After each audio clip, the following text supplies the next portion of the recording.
first of all, I'd really like to thank Nadia for an excellent introduction to CI. I think it really shows how CI is used to support different activities within the organization, and also all the different decision making that happens.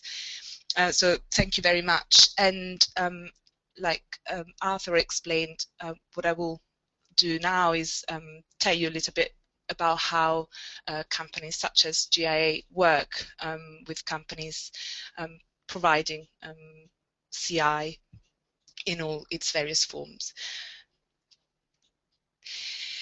So first of all, let me tell you a little bit about GIA and how we work with our clients.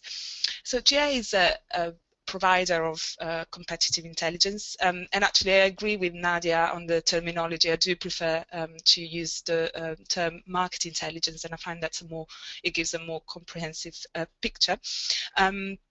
So we help our clients in a number of ways. We provide them continuous services, so scheduled market reports on different aspects of their business.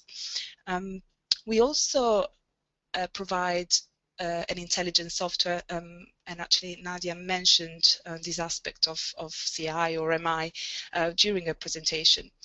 So what an intelligence software will do is organize the information that the team is producing internally and allow for an efficient distribution of that information to the relevant parts of the organization. We also provide ongoing best practices to our clients, so we will advise them on how to progress as an MI function, whether that's from a cultural point of view, how to engage with their internal customers, how to enhance a sharing, an insights sharing culture within their organization. And finally, we support their ad hoc strategic analysis and advisory needs, and typically those will support a market entry decision for that organization. So GIA has about 150 people, and that's across its 11 offices worldwide. The typical client of GIA will be a large international organization, and so our offices tend to be located where our clients are. But GIA doesn't just rely on its internal resources for the provision of insights. It also partners with external agencies and freelancers, particularly when there is a need for specific industry expertise, or perhaps we need people on the ground to do primary and expert interviews, and we don't have a presence in that particular country. So it's a mixed model, and we do work a lot with external providers.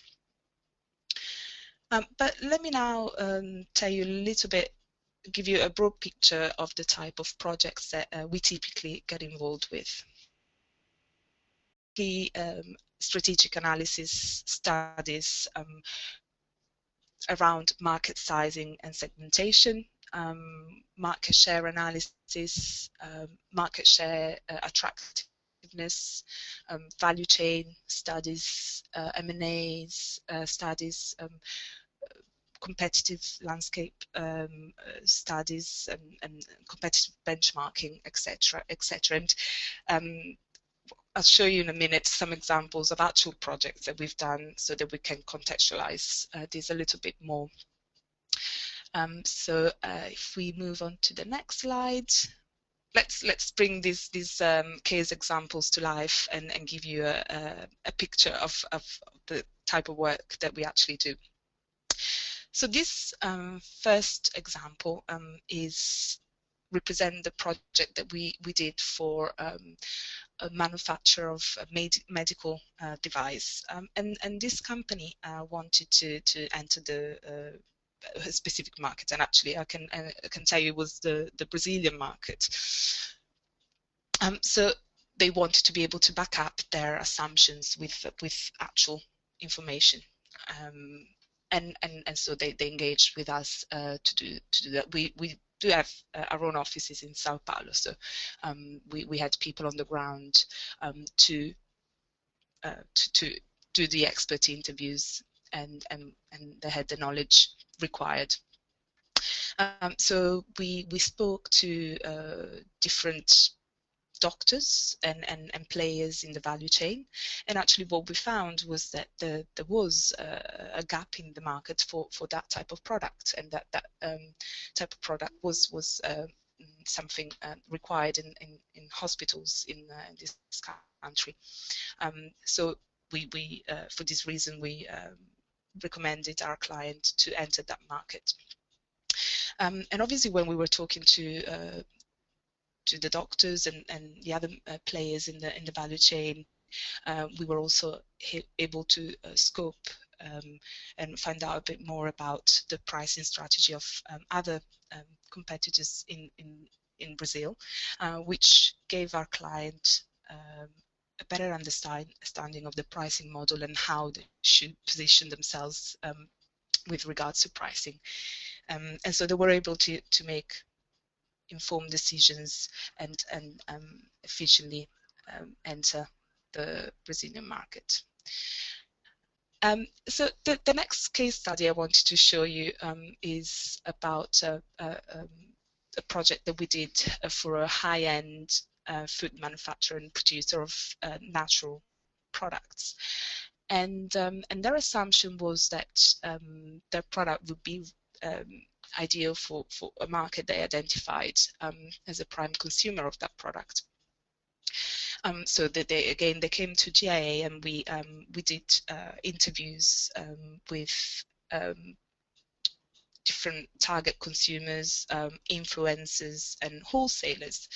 And in this case, what we found actually was that the market was already filled with a competitor product, and that there was not a need for our clients' product.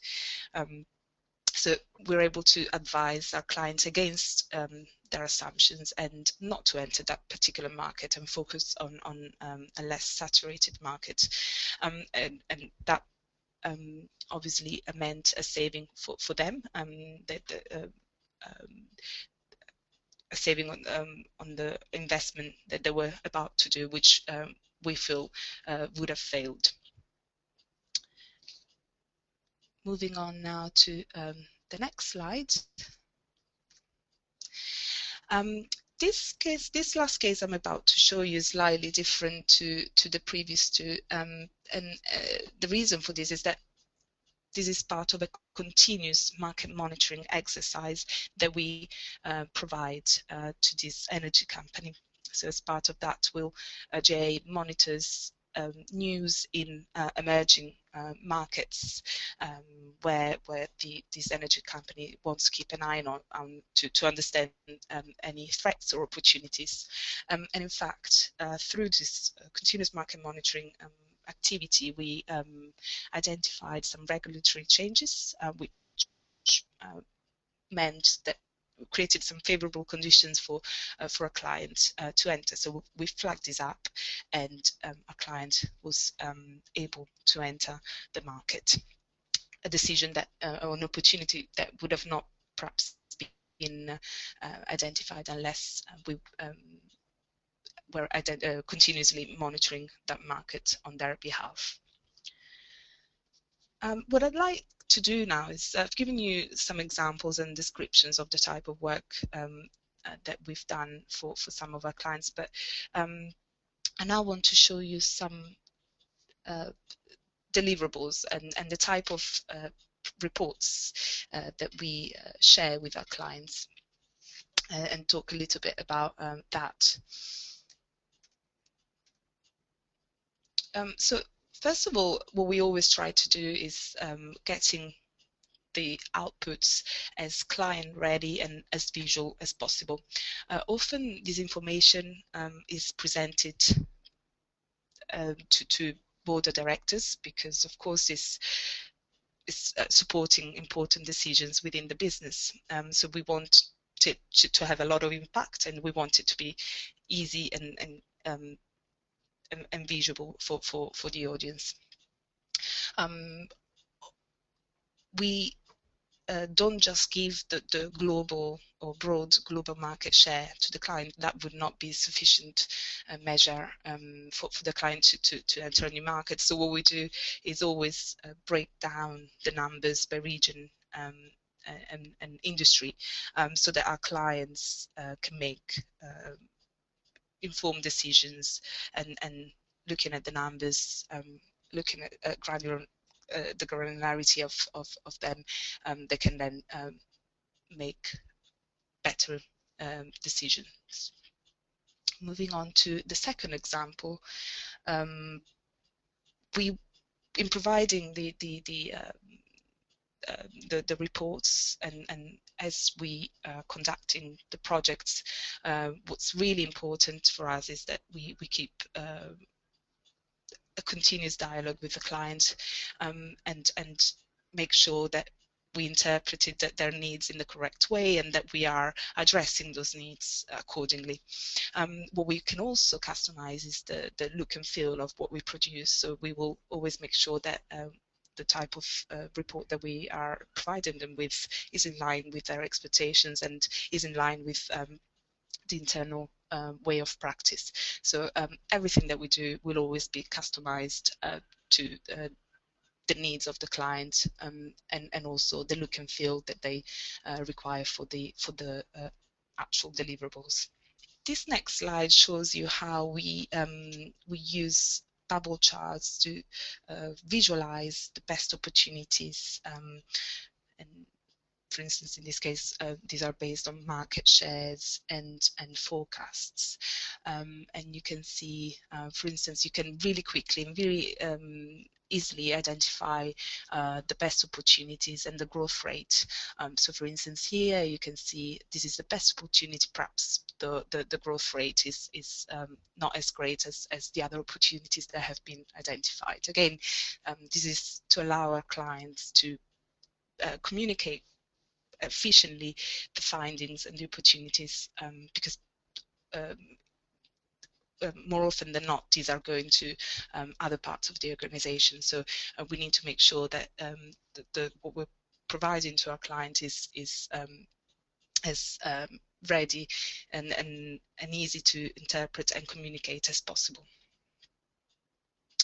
I'm going to show you one last slide, and I've been talking about all these numbers and market shares and market size, but actually what's also very important is the qualitative data that we find out. So we're not just presenting numbers and data, but we need to complement that with insights and qualitative information. And I think this is something that